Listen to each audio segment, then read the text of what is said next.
कोलकाता, इस शहर के बिल्कुल बीचों बीच इसके धड़कते दिल में एक बहुत ही प्राचीन और पावरफुल मंदिर है, कालीघाट। आज हम इसी की दिव्य और रहस्यमय कहानी में उतरेंगे। तो कहानी शुरू होती है एक बहुत बड़े सवाल से। एक ऐसा सवाल जो हमें सीधे पौराणिक काल की गहराइयों में ले जाता है। आखिर हुआ क्या था कि पूरा का पूरा ब्रह्मांड कांप उठा? देखिए, इसकी जड़ें जुड़ी हैं माता सती के आत्म बलिदान की कहानी से।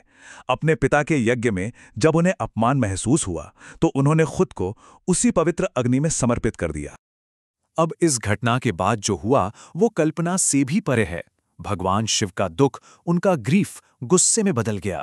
वो सती का शरीर लेकर पूरे ब्रह्मांड में विनाशकारी तांडव करने लगे। सोचिए, प्रलय का एक दिव्य नृत्य जिससे पूरी सृष्टि का बैलेंस ही बिगड़ गया। उनके दर्द से, उनकी पीड़ा से पूरी सृष्टि पर खतरा मंडराने लगा। तो सवाल ये है कि इस महाविनाश को रोका कैसे गया? सृष्टि को बचाने के लिए सभी देवताओं ने भगवान विष्णु से प्रार्थना की और तब विष्णु ने अपने सुदर्शन चक्र का इस्तेमाल किया।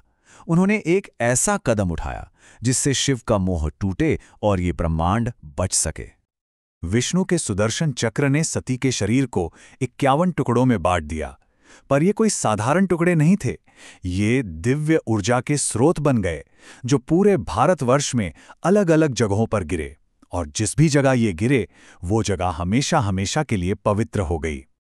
और देखिए, यहीं से शक्तिपीठ का कॉन्सेप्ट आता है। शक्तिपीठ मतलब एक ऐसी पवित्र जगह जो वहां बनी जहां देवी सती के शरीर का कोई हिस्सा गिरा था, और इसी वजह से वो जगह डिवाइन फेमिनिन एनर्जी यानी दिव्य स्त्री ऊर्जा का एक बहुत ही पावरफुल सेंटर बन गई। तो अब हम इस बड़ी कॉस्मिक कहानी से निकलकर उन 50-51 पवित्र जगहों में से एक पर फोकस करेंगे। एक ऐसा शक्तिपीठ जो बहुत ही शक्तिशाली है, कालीघाट। इसकी कहानी ब्रह्मांड से शुरू होकर आज के कोलकाता तक पहुंचती है। तो कालीघाट इतना पवित्र क्यों है? आखिर क्या खास है इसमें? पौराणिक मान्यता ये है कि यहीं पर, इसी जगह पर माता सती का दाहिना अंगूठा गिरा था, और बस यही एक दिव्य घटना इस जगह को इतनी ज्यादा आध्यात्मिक शक्ति देती है। अब इस पवित्र जगह पर देवी की पूजा एक बहुत ही यूनिक और सिंबॉलिक रूप में होती है।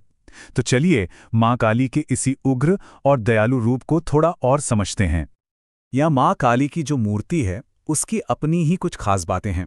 उनका गहरा काला रंग, क्रोध और आश्चर्य में बाहर निकली हुई लंबी जीभ, और भक्तों को आशीर्वाद देते हुए उनके सुनहरे हाथ। ये रूप आप देखिए, शक्ति और सुरक्षा का एक गजब का कॉम्बिनेशन दिखाता है। और ये जो रूप है ना, ये बड़ी खूबसूरती से देवी के दोहरे स्वभाव को दिखाता है।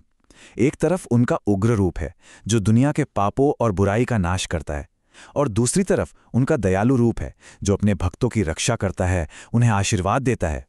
मतलब एक ही समय में शक्ति और न्याय भी, और मां का प्यार और सुरक्षा भी। लेकिन कालीघाट की इंपॉर्टेंस सिर्फ पौराणिक कहानियों तक ही नहीं है। इस एक मंदिर ने पूरे शहर को शेप दिया है। ये सिर्फ एक पूजा की जगह नहीं, ये तो कोलकाता की आत्मा है। इसका इतिहास सदियों पुराना है। कहानी शुरू होती है उन दिव्य घटनाओं से जब ये शक्तिपीठ बना। फिर 17वीं शताब्दी के आसपास मंदिर ने अपना आज का रूप लेना शुरू किया, और सबसे इंटरेस्टिंग बात, आज का जो शहर है कोलकाता, उसका नाम भी कालीघाट से ही निकला है। सोचिए कितना गहरा कनेक्शन है। तो आज इस मंदिर की क्या अहमियत है? आज ये लाखों भक्तों के लिए एक जीती जागती आस्था और चमत्कारों का केंद्र है। यहाँ के भक्तों में एक बहुत गहरा विश्वास है, एक ऐसी मान्यता जो इस जगह की शक्ति को बताती है। वो कहते हैं कि सच्चे मन से की गई प्रार्थना का फल तुरंत मिलता है। बस ये एक लाइन यहाँ के लोगों की अटूट आस्था को दिखा देती है। तो ये भक्ति का रास्ता काम कैसे करता है?